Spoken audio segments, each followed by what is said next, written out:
5 ఏళ్ల పాటు పథకాల రూపంలో డబ్బులు పంచారు, ప్రేమను పంచారు, ఆప్యాయత కురిపించారు. మీ బిడ్డ అంటూ సిద్ధం సభల పేరుతో లక్షలాది మందిని ఆ సభలకు వచ్చేలాగా చేశారు. కానీ వాళ్ళంతా ఏమైపోయారు? ఆ ఓట్లన్నీ ఏమైపోయినాయి? ఇది ఇప్పుడు పెద్ద చర్చ.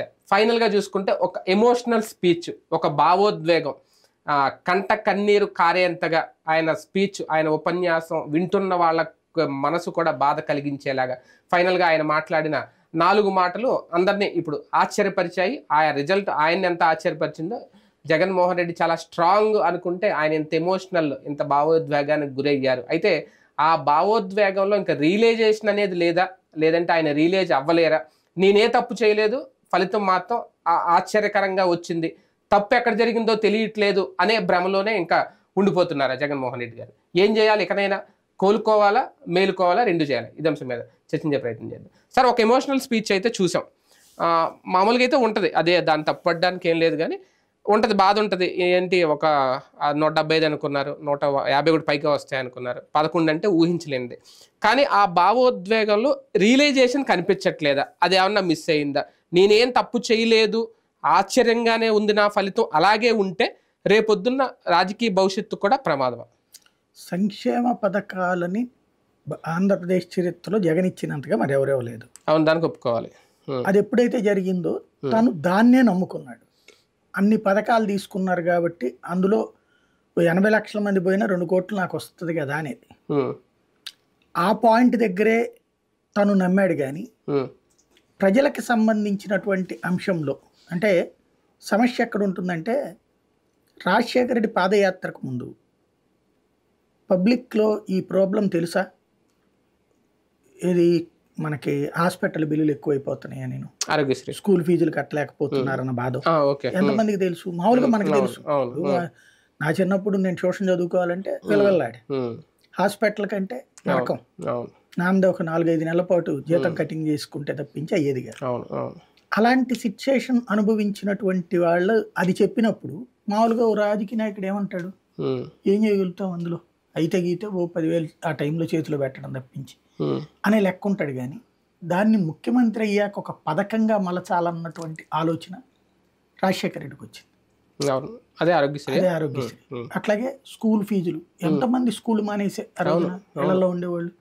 ఆడపిల్లల్ని అయితే 10th తర్వాత, అది కూడా గవర్నమెంట్ స్కూల్లో 10th చదివించేవాడు. మగపిల్లల్ని అయితే కాన్వెంట్లోనూ వాటికి పంపించేవాడు. ఆ రోజుల్లో ఇక గవర్నమెంట్ స్కూలు అయిపోయిందంటే ఇక తర్వాత లేదు. 10th క్లాస్ తప్పారు గవర్నమెంట్ స్కూల్లో చదివి, ఇక తర్వాత చదివించేవాళ్ళు కాదు. ట్యూషన్ చదివి ఇదంతా డబ్బులు ఖర్చు పెట్టడానికి ఆడపిల్లలని అయితే అసలు సాంతం డ్రాప్. అప్పుడు అట్లాంటి దశ నుండి ఫీజు రియంబర్స్మెంట్ అనేది రావడం వల్ల ఖచ్చితంగా పై చదువులు చదవగలరు, ఎంతో మంది ఇంజనీర్లు ఇంక్లూడింగ్ పీజీ దాకా చదవగలరు.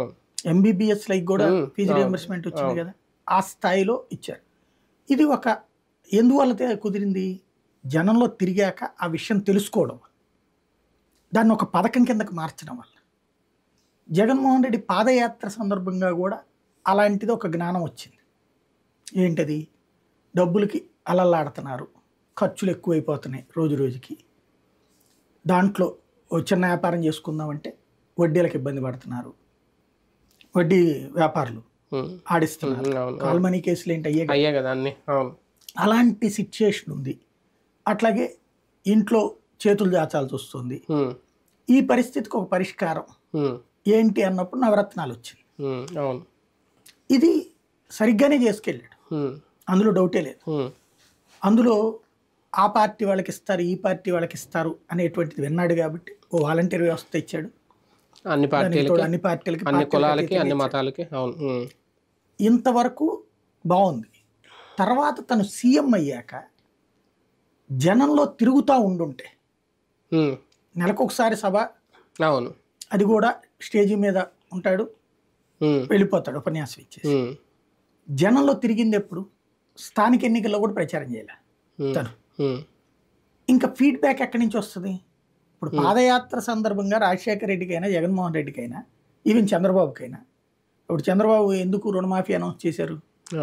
అలా చెప్తేనే కదా రైతు రుణమాఫీ, రుణమాఫీ అనౌన్స్ చేసింది. అది కట్టలేకపోతున్నాం అంటేనే కదా తెలుసుకున్నారు. మరి అట్లాంటిది ఇక్కడ తెలుసుకున్న మనిషి ఆ తర్వాత ఏమైంది? నేను ఇది చేసేస్తున్నాను కదా అంతే అని అనుకున్నారు. కానీ వాళ్ళకి ఏం జరుగుతోంది అన్నటువంటి దీన్ని కనుక్కున్నట్టు లాస్ట్ లో తిరిగారుగా, అది పెద్ద యూజ్ లేదు. అప్పటికేముంది, అప్పటికేమున్నాయి, ఆ సిద్ధం సభల దగ్గరికి వచ్చేటప్పటికి ఆ లాస్ట్ మూమెంట్ ఏం తెలుసుకుంటారు, లాస్ట్ మంత్ అది అంతే. పోనీ ఒకవేళ తెలుసుకుని ఉంటే ఏం మార్చారు కొత్తగా? ఏది చేయలేదు. అవును, కొత్తగా అంటే ఏం తెలుసుకున్నట్టు కాదు అక్కడ. నెంబర్ 1 అంటే తెలుసుకున్నారు కానీ సంథింగ్ ఏదో మిస్ అయింది. అంటే ఆచరణ సాధ్యం కాదని చెప్పినట్టు. అదే ప్రజలు ఎక్కువ ఎక్స్పెక్ట్ చేస్తున్నారు చంద్రబాబు కాన్సెప్ట్ లో. అంటే వాళ్ళ పార్టీ నాయకులు చెప్పారు, అందరూ చెప్పారు, ప్రజలు చెప్పారు, పెన్షన్లు ఎక్కువ ఇస్తానంటున్నారు, రుణమాఫీ చేయమని చాలా మంది అడిగారు, గట్టిగా కేకలేశారు ఆయన ముందు, జగన్ ముందు. అయినా కూడా సాధ్యం కాని హామీలు నేను ఇవ్వను చెప్పేశారు ఓపెన్ గా. ఇప్పుడు చంద్రబాబు గారు రైతులకి ఎక్కువ ఇస్తానన్నారు, 20,000 ఇస్తానన్నట్టున్నారు కదా. అవును అవును, 20,000. అవును, ఈయన ఆ 7,500 దగ్గరే కమిట్మెంట్ అన్నారు. అవును, అవి ఏం పెంచలేదు. మరి అక్కడేమో అన్ని పెంచుతున్నారు, ఈయన పెంచనంటున్నారు. ఈయన ఏమనేది ఆర్థిక వ్యవస్థ ఎట్లుంది కాబట్టి నేను చేయలేను అంటున్నారు. ఆయన ఆర్థిక వ్యవస్థను ఎట్లా మేనేజ్ చేయాలో నాకు తెలుసు అంటున్నారు. సరే, ఆయన ఇంతకుముందు అట్లా చేయలేకపోయాడు కాబట్టి నన్ను నమ్ముతారని ఈయన అనుకున్నాడు. ఈయనే చేయగలిగినప్పుడు ఆయన ఎందుకు చేయలేడు అనేటువంటి జనం అనుకున్నారు. అవును, అంతే. ఈయనే చేయగలిగినప్పుడు, ఫస్ట్ టైం సీఎం అయినోడే చేయగలిగినప్పుడు ఆయన సీనియర్ ఎందుకు చేయలేదు? ఇండస్ట్రీ ఇది మిస్ అయింది, లాజికల్ మిస్ అయింది. అవును. రెండవది ఏంటంటే హేట్రెడ్ పాలిటిక్స్ అన్నటువంటి దాన్ని ప్రజలు అంగీకరించట్లేదు, ద్వేషపూరిత రాజకీయాన్ని. 2019లో జగన్ అధికారంలోకి రావడానికి కారణం హేట్రెడ్ పాలిటిక్స్. ఆంధ్రప్రదేశ్ ప్రజలు విభజన రాజకీయాలప్పుడు విసిగిపోయారు, అవమానించబడ్డారు, అవహేళన చేయబడ్డారు, మాటలు పడ్డారు. అందువల్ల హేట్రేట్ ని యాక్సెప్ట్ చేయలే. అప్పుడు తెలుగుదేశం పార్టీ నాయకులు కొంతమంది వ్యాఖ్యానించిన వ్యాఖ్యానాలు, మాటలు విరక్తి పుట్టి జగన్కి ఇచ్చారు. వాళ్ళు అప్పుడేదో సభలో ఒకసారి నా కొడకరే అన్నాడు బోండా ఉమా అన్నటువంటి దాన్ని 100 సార్లు 1000 సార్లు రిపీట్ చేశారు కదా. ఇతను వచ్చి కొడాలి నానేమో ప్రెస్ మీట్ పెట్టినే ఆ నా కొడుకు అనే పద్దాక వాడుతూ ఉంటాడు కదా. ఇది ఎలా యాక్సెప్ట్ చేస్తారు? దీన్ని ఆపారా? కంట్రోల్ చేయలేదు. ఈ భాషని ఎవరిని కంట్రోల్ చేయలేదు. అది ప్రజల్లో విపరీతమైన అసహ్యం వచ్చిందనడానికి సాక్ష్యం ఇది. అంటే విధ్వంసము ఇవన్నీ నేను మాట్లాడాను, కానీ నోరు కంట్రోల్ పెట్టుకోకపోవడం అన్నట్టు. ఇప్పుడు ఫర్ ఎగ్జాంపుల్ బీజేపీ వాళ్ళు క్రిందసారి తమ పార్టీకి కాకుండా వైసీపీకి ఓట్లేశారు. వాళ్ళకి ఏమైంది? కొడాలి నాని మాట్లాడినటువంటి మాటలు వాళ్ళకి మైండ్లో అట్లా తిరుగుతూనే ఉంటుంది. రథం పోతే రథం కట్టిస్తాం, విగ్రహం పోతే విగ్రహం పట్టిస్తాం అనేటువంటిది ఏదైతే ఉందో. అంతేగాని దాంట్లో దర్యాప్తులు ఏమైనా చేయించి ఎవరినైనా శిక్షించారా? ఎందుకు కాపాడాలి వాళ్ళని? ఎవడో దుర్మార్గం పని చేశాడు, వాళ్ళని కాపాడారు అనేది మైండ్లో ఉండిపోయింది వాళ్ళకి, బీజేపీ వాళ్ళకి. ఆ ఓటర్ ఎవడు కూడా ఇటుకి ఇప్పుడు జగన్కి తోడు రాలి. క్రిందసారి వాళ్ళు జగన్కి వేశారు, వాళ్ళందరూ రివర్స్ అయ్యారు. ఏది విగ్రహాల విషయంలో జరిగింది. తర్వాత తెలుగుదేశం వాళ్ళ మీద 2 కేసులు పెట్టి క్లోజ్ చేసి పడేశారు. కానీ అసలు విగ్రహ ధ్వంసం, రాములు వారి తల తీసేసినటువంటి అంశం. అవునవును, దానికి ఇంకా నరికిన గొడ్డలో కత్తి ఏదో దొరికింది కానీ ఎవడ తెచ్చాడు అనేది ఇంకా తెలియదు కదా. దాని తర్వాత అదే గొడ్డలతో 3 చోట్ల చేశారని చేశారని అంతే, రంపంతో అది చేయలేదు, అది పక్కన పెట్టేశారు. రెండవది రథం పోతే రథం అన్నారు, ఈ మాటలు అది హిందువుల్లో మైనస్ అయింది. రెండవది వీళ్ళ భాష మిగతా వాళ్ళది, అటు ఎస్పెషల్లీ పవన్ కళ్యాణ్ దూషించే భాష మాత్రం పవన్ అభిమానుల్లో విపరీతంగా రగిలిపోయింది. ఆ రగిలిన దాని ప్రతీకారమే ఇప్పుడు ఇంత భారీ విజయం, 100% విక్టరీ.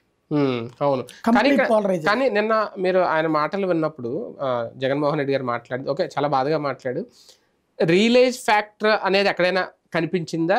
అంటే నేను చేసింది కరెక్టే అయినా ఎందుకు ఓడిపోయాను అనే ఒక ట్రాన్స్లోనే ఇంకా ఉన్నారు. అంటే బేసిక్గా ఎవరైనా అధికారంలో ఉన్నటువంటి వాళ్ళు నేను చెప్పింది ఆయన ఇవి అవి అయితే చేసేసాడు కదా. అదే నవరత్నాల్లో ఆయన చెప్పింది ఆయన అన్నట్టు 99% ఎంతో చేసేసారు. 90 అనుకున్నాను, చేశాడు కదా. 100కి 90 మార్కులు నాకు వచ్చేసినాయి అనుకున్నారు అని ఆయన అనుకున్నారు. కానీ దిద్దినటువంటి ఓటరు అట్లా అనుకోలా, 11 మార్కులే వేసాడు. అవును, ఎందుకని అంటే వాళ్ళు ఇంకేదో ఎక్స్పెక్ట్ చేస్తున్నారు. అందులో మెయిన్ వచ్చేటప్పటికి ఈయన రాజధాని అంశాన్ని వైజాగ్ అన్నటువంటిది ఎటు తేల్చకపోవడం మనకి కోస్తా జిల్లాల్లో బాగా విపరీతమైంది. ఎందుకని ఇంతకుముందు ఇక్కడ చంద్రబాబు టైంలో కొంచెం ఆగింది అనుకుంటే పూర్తి చేయలేదని ఈయనకి ఓటేస్తే ఈయన శాంతం తీసేసి అవతలకి వెళ్ళిపోతున్నాడు. ప్లస్ ఏది పూర్తి చేయాల పోనీ సరే, దానికి చంద్రబాబు అడ్డు పెట్టారా, కోర్టులు అడ్డం పడ్డాయి, ఇవన్నీ పక్కన పెట్టి అవి వాళ్ళకి అనవసరం. బేసిక్గా తమకు రాజధాని లేకుండా పోయింది. ఇది ఇతనుంటే అవ్వదు, ఎప్పటికీ లీగల్ లిటిగేషన్స్ తో సాగుతూనే ఉంటది ఇంకో 10 ఏళ్ళు అయినా. ముందు రాజధాని కావాలి అర్జెంటుగా. ఆ టెంపో క్రియేట్ అయింది జనంలో. ఏ రాజధాని అంశం అయితే క్రిందసారి బాబుని దెబ్బతీసి జగన్ గెలిపించిందో, ఇంక్లూడింగ్ ఆ రాజధాని ప్రాంతం, అదే రాజధాని ఈసారి జగన్ కొట్టింది. ఎందుకని?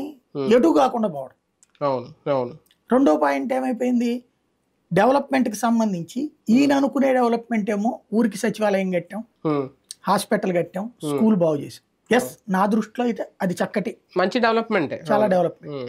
బట్ జనం అది కాకుండా హైదరాబాద్ తో కంపేర్ చేసుకుంటున్నారు. మనం గుర్తుపెట్టుకోవాల్సింది ఇవాళ ప్రతి ఒక్కళ్ళలో ఉన్న అర్జెంట్ కసి ఏంటంటే, మన పిల్లలందరూ వెళ్ళి హైదరాబాద్, బెంగళూరులో ఉద్యోగాలు చేస్తున్నారు. చంద్రబాబు నాయుడు ఫస్ట్ ట్రిప్ అట్లా చేస్తాడనుకుని ఓటేసాం, ఆయన చేయలేదనుకుని ఈయనకి ఇస్తే ఈయన చేయలే. అట్లాంటిది రావట్లేదు మాకు అన్నటువంటి ఫీలింగ్ ఉంది. చంద్రబాబు నాకు అవకాశం ఏంటి, నేను ఈసారి చేస్తాను, అతను చేయట్లేదని చెప్పారు. ఈయన ఏమంటాడు, అవన్నీ ఊహలు, అట్లాంటిది కాదు, నా మోడల్ ఆఫ్ డెవలప్మెంట్ అంటే అది కాదు, జనాలకి సంక్షేమం ఇవ్వటం ప్లస్ స్మాల్ స్కేల్ ఇండస్ట్రీస్, ఈ తరహా పరిపాలన, వికేంద్రీకరణ అంటున్నాడు. పరిపాలన పరంగా జనం కోరుకుంటున్నటువంటిది అది, ఇది కాదు అది. ఎందుకంటే మన జనం అందరూ కూడా ఇక్కడ సుదీర్ఘకాలం నుంచి పల్లెల్లో తమ బిడ్డల్ని చదివిచ్చేసి ఇతర ప్రాంతాలకు పంపించేశారు. పల్లెల్లో తమ బిడ్డలు బతకడం ఇష్టం ఉండట్లే ఇక్కడ వాళ్ళకి. ఆస్తున్నోడు లేనోడు కూడా తమ బిడ్డలు ఒక రిచ్గా కనిపించాలా, ఒక స్టేటస్గా కనిపించాలి ఖచ్చితంగా. అది జగన్ వల్ల అయితే కాదు, అది బాబు వల్లనే తుది. ఓ హైటెక్ సిటీ టైప్లో కట్టగలడు. జగన్ అయితే ఎప్పటికీ ఈ టైప్లోనే ఉంటది, సంక్షేమ పథకాలు ఇస్తాడు, ఈ టైప్లోనే ఉంటది, ఈ సచివాలయం ఇది ఓకే. ఇది ఎట్లాగూ బాబు వస్తే తీయడుగా, సచివాలయాలు ఉంటాయి, సచివాలయం అంటే వాలంటీర్ ఉంటది. ఇంకా కావాల్సింది ఏంటి, అట్లాంటి ఆకాశహార్మ్యాల లాంటి నిర్మాణం, ఆ స్థాయి డెవలప్మెంట్. కానీ ఇక్కడ ఏంటంటే నేను అనేది జగన్ చేసిన తప్పని నేను అన్న, కానీ జరిగిన తప్పిదం గ్రహించడంలో ఆయనలో అమాయకత్వం కనిపిస్తుంది. ఎందుకంటే ఉన్నట్టుండి సడన్గా ఎన్టీఆర్ హెల్త్ యూనివర్సిటీ పేరు తీసేసి వైఎస్ఆర్ హెల్త్ యూనివర్సిటీ, ఒకేసారి మొత్తం సచివాలయాలు ఫస్ట్లో చూసుకుంటే రంగులన్నీ మార్చేయడం, రాత్రికి రాత్రి. రంగుల గురించి కూడా అప్పుడు చాలా వివాదాలైనాయి, మనం కూడా మాట్లాడుకున్నాం. చివరికి సరిహద్దు రాళ్ళు వేసే చోట కూడా జగన్ బొమ్మతో ఆ రాళ్ళు పెట్టి వేయడం. ఇప్పుడు మనం చాలా కంపెనీల్లో పనిచేసాం, జీతం ఇస్తారని చెప్పి వాళ్ళ ఫోటో మనం వేసుకొని తిరుగుతూ ఉంటే మనం ఎప్పుడు ఒప్పుకో. అలాగే ఎందుకు దాన్ని ఆయన ఇంకా గ్రహించలేకపోతున్నారు, అది ఎంతవరకు మైనస్ అయింది? పేరు పిచ్చ మాత్రం జనాలకు బాగా వెక్సేషన్ వచ్చింది, అది చివరిలో బాగా పెరిగింది బాగా. ఎందుకంటే పట్టాల మీదన బొమ్మలు, అదొకటి. అవును, పట్టాల మీదన బొమ్మలు డైరెక్ట్ గా ఇచ్చినప్పుడు సహజంగా నెగిటివ్. అంటే ఆస్తి, అది ఆస్తి డాక్యుమెంట్ మీద ఆయన ఫోటో ఏంటి అన్నటువంటిది. ఇదేమైందంటే టోటల్ గా ప్రైవేట్ ఆస్తులకు కూడా అదే అన్నటువంటి ఫీలింగ్ క్రియేట్ అవ్వడానికి కారణం. అవును, ఊహించుకోవచ్చు కదా, అనుకోవచ్చు, తప్పే ఇలాగే చేస్తారు. అదే కాకుండా అది పవన్ అమ్మటం ఆ మాట, అవును, మీ లాగేసుకుంటున్నాడు, ఒరిజినల్స్ తీసేసుకుంటాడు, అవును, ఇది కూడా జనంలోకి బాగా వెళ్ళింది. అందుకని దానికి కారణం ఏమైంది, రీసర్వే చేసినప్పుడు రాళ్లు బాతినప్పుడు అవును జగన్ బొమ్మలతో ఉండదు. అదే కదా, అవును. ఇది ఈ పెచ్చ మరి జగన్కే ఉందా, జగన్ కి సంబంధించి జగన్ మీద వీరభక్తితో వేరే వాళ్ళు జగన్ తెలియకుండా జరిగిందా అది. కాబట్టి అందులో డ్రోన్ సర్వేలు చేసి ఆ రిపోర్ట్ అంతా మళ్ళీ ఆయనకి ఇచ్చారు, మొత్తం చూసారని అంటారు కదా. అలాంటప్పుడు ఆయన తెలియకుండా ఎలాగ ఆయన బొమ్మతో ఉన్న రాళ్ళు సర్వే ఇట్లా పెడుతున్నప్పుడు ఇది జనానికి తెలుసు. నేనే వీడియో చేశాను ఇట్లా రాళ్ళు పెట్టడానికి ప్రతి ఒక్కళ్ళు తెలివి ఉండదు, కమ్యూనికేషన్ ఎలాగొండ ఉంటుంది, ఎందుకుంటుంది. కాకపోతే తనకు ఆ ఫీలింగ్ ఉంది, తన పేరు తన నాన్న పేరు జనంలో నానాలా బాగా ఉండాలి అన్నట్టు ఆ ఫీలింగ్ దెబ్బేసింది ఇక్కడ. అంటే ప్రతిదానికి ఇప్పుడు జగనన్న పథకం, జగనన్న తోడు ఇలా పెట్టుకున్నప్పుడు బొమ్మలో ఉండవని అనుకోడు కదా. ఈ హెల్త్ యూనివర్సిటీ ఇష్యూ కూడా, అంటే వాళ్ళు నిన్న ఇమీడియట్ గా ఉన్నటువంటి పేర్లు కూడా మార్చేశారు కదా, అది బాగా ఇదైందా, వెక్సేషన్ వచ్చి? ఇప్పుడు కశ్మీర్ చేశారు కానీ ఇప్పుడు కాదు కదా, అది ఇప్పుడు జరిగిందే కదా. ఇప్పుడు వీళ్ళు నిన్న మార్చాడు, ఎన్టీఆర్ జిల్లా అనినే పేరు పెట్టాడు. అవును అవును. హెల్త్ యూనివర్సిటీకి ఆ పేరు మాత్రం అప్పుడే తప్పు చెప్పాను, ఎందుకంటే దాంట్లో రాజశేఖర రెడ్డి పాత్ర ఏం లేదు. ఎన్టీఆర్ పేరు, ఆయన ఏం డాక్టర్ కాదు కదా, అంటే అది ఆంధ్రప్రదేశ్ లో హెల్త్ యూనివర్సిటీ అక్కడ పెట్టాలని డిసైడ్ చేసింది ఎన్టీఆర్. అవును ఆయనే పెట్టినప్పుడు ఆయన పేరు ఉండడం తప్పు కాదు. అవును అందులో ఎన్నో ఏళ్ళ నుంచి రాజశేఖర ఉంది రెడ్డి కదా అది. డాక్టర్ గారు కాబట్టి అంటే అంతకంటే అమాయకత్వం లేదు. సరే అదేమంటే ఆరోగ్యశ్రీ చేశారు, పెట్టారు అది. అవన్నీ అహంకార రాజకీయం అవుతుంది కానీ అప్పుడు మనం తప్పు పట్టాం, అవును అది అవును కరెక్ట్ కాదు అన్నటువంటి. ఉమ్, ఉమ్, సరే అది ఇప్పుడు రాజకీయం అనుకోను నేను. ఉమ్, బేసిక్గా ఇప్పుడు జరిగిన ఎలా నేను అనుకోవడం, ఉమ్, సంక్షేమం ఎక్స్ట్రా ఇచ్చేస్తామంటాం, ఉమ్, దాన్ని జనం నమ్మారు. ఉమ్, రెండోది హేట్రేట్ పాలిటిక్స్ జనానికి నచ్చల. ఉమ్, ఇంకోటి కమ్మా కాపు సామాజిక వర్గాల పోలరైజేషన్ బలంగా పనిచేసింది. ఉమ్, జగన్ రెడ్డి సామాజిక వర్గం డిజోన్ చేసుకుంది. ఉమ్, అవును ఈ మూడు కూడా కీలక ఫ్యాక్టర్, ఎందుకంటే ప్రభావితమైన శక్తులు. ఉమ్, అలాగే బీసీలు తన వైపు వస్తారనుకుంటే రాలా, ఉమ్, బీసీల మీద చాలా ఎక్స్పెక్టేషన్ పెట్టుకున్నాడు, అవును వాళ్ళు రాలా, ఉన్నోళ్ళు పోయారు.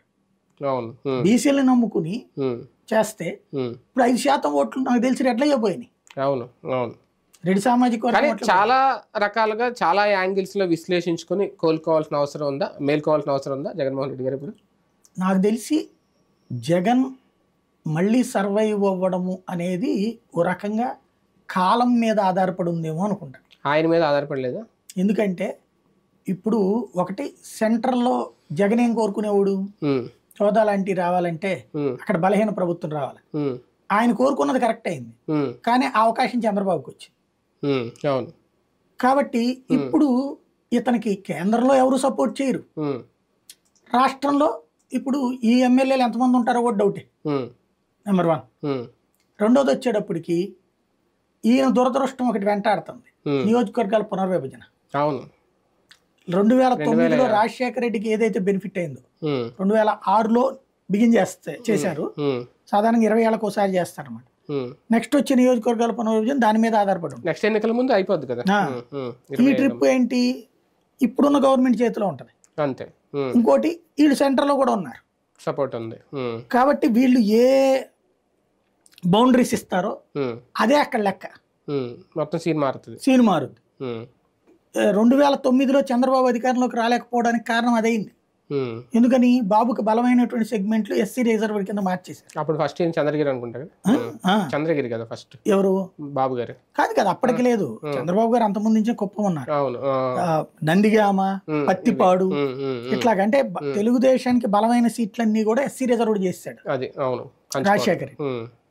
ఆ విధమైనటువంటిది ఇప్పుడు చేయడానికి వీలు ఉంటుంది. పులివెందులు ఎస్సీ చేశారు అనుకోండి, ఏంటి పరిస్థితి? ఏంటి పరిస్థితి? ఈయన ఇంకో లేదా నియోజకవర్గం చేసుకోవాలి. కడప మహిళా రిజర్వేషన్ చేశాడు అనుకోండి, ఉమ్, ఉమ్, ఏంటి పరిస్థితి? ఎంపీ సీటు ఉమ్. ఇప్పుడు అందులో 33% అవును సీట్లు పెరుగుతాయి. ఇప్పుడు ఉమ్, సీట్లు పెరిగేది తెలుగుదేశం ఓట్ బ్యాంక్ ఎక్కడెక్కడ ఉందో తెలుగుదేశానికి తెలుసు కదా, ఉమ్, అవన్నీ పోలరైజ్ చేసుకుంటుంది టీడీపీ. ఉమ్, ఉమ్, దాని ఇప్పుడు ఫర్ ఎగ్జాంపుల్ మాకు విజయవాడ ఉంది, ఉమ్, విజయవాడ అంటే ఇదివరకు రెండే, ఉమ్, విజయవాడ వెస్ట్, విజయవాడ ఈస్ట్ సీట్లే ఉమ్, 2009కి ముందు ఉమ్, ఉన్నాయి. ఉమ్, ఇప్పుడు తర్వాతన కంకిపాడు ఉండేది, ఉమ్, 3వ సీటు కంకిపాడు, ఉమ్, దేవినేని నెహ్రూ కంకిపాడు నుంచి గెలిచేవాడు. అవును విజయవాడ ఈస్ట్ రంగా గెలిచేవాడు, ఉమ్, రంగా తర్వాత రత్నకుమారి. ఉమ్, విజయవాడ వెస్ట్ వచ్చేటప్పుడు కమ్యూనిస్టులు కానీ కాంగ్రెస్ కానీ గెలిచేది. ఉమ్, రాజశేఖర రెడ్డి ఆ టైంలో ఏం చేశారు, కాపులని ఏదైతే విజయవాడ ఈస్ట్ అంటే కంకిపాడులో కమ్మ ఎక్కువ ఉంటారు, ఉమ్, కమ్మ సీట్ అంటారు. ఉమ్,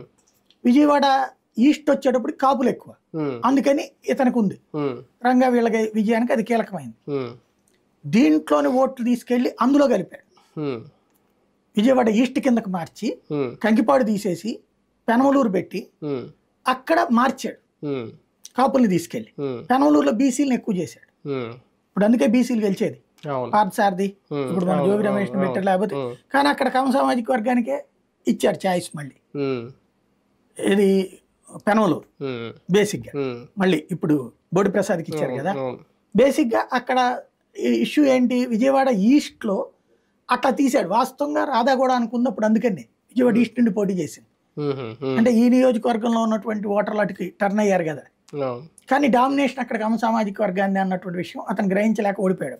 అదే ఆ అవును తర్వాత కంటిన్యూగా దెబ్బతింటూ వచ్చాడు. అవును అవును కాబట్టి ఇక్కడ ఇప్పుడు అట్లాంటిది ఉమ్, ఓట్లకు సంబంధించి ప్రభావితమైన ప్లానింగ్ చేయగలిగేది చంద్రబాబుకు ఉంటుంది. ఉమ్, అవును అవును అది చాలా పవర్ఫుల్గా ఉంటుంది. అవును అవి తట్టుకుని ఇది తట్టుకుని ఉమ్, ఈ వ్యతిరేకత తట్టుకుని రేపు ఇంకోటి ఇప్పుడు కేసులు ఎన్నాళ్ళు ఆగినాయి, ఉమ్, ఇప్పుడు ఆగవు, ఉమ్, శరవేగంగా నడుస్తుంది. ఇంకోటి జ్యుడిషియరీకి ఇతని మీద బాగా నెగిటివిటీ ఉంది అవును కాబట్టి కేసుల్ని ఇంకొంచెం కఠిన స్వరంతో చూస్తారు. కష్టకాలమే ఒక చాలా రకంగా సింపుల్ గా చెప్పాలంటే. సర్వైవ్ అవ్వడం అనేటటువంటిది సర్వైవ్ అయితే ఒక అద్భుతం అనుకోవాలి. అంతే. రైట్, చూద్దాం జగన్ గారు మరి ఎలా ముందుకెళ్తారు. ఈ కష్టాలను తట్టుకొని ఎదురెడ్డి పోరాడాల్సిన సమయం ఆసన్నమైందా? ఈ 5 ఏళ్ల పాటు ఎటువంటి పరిస్థితులు చోటు చేసుకోబోతున్నా, ఎలాంటి సంఘటనలు చూడాల్సి వస్తుంది, చూద్దాం.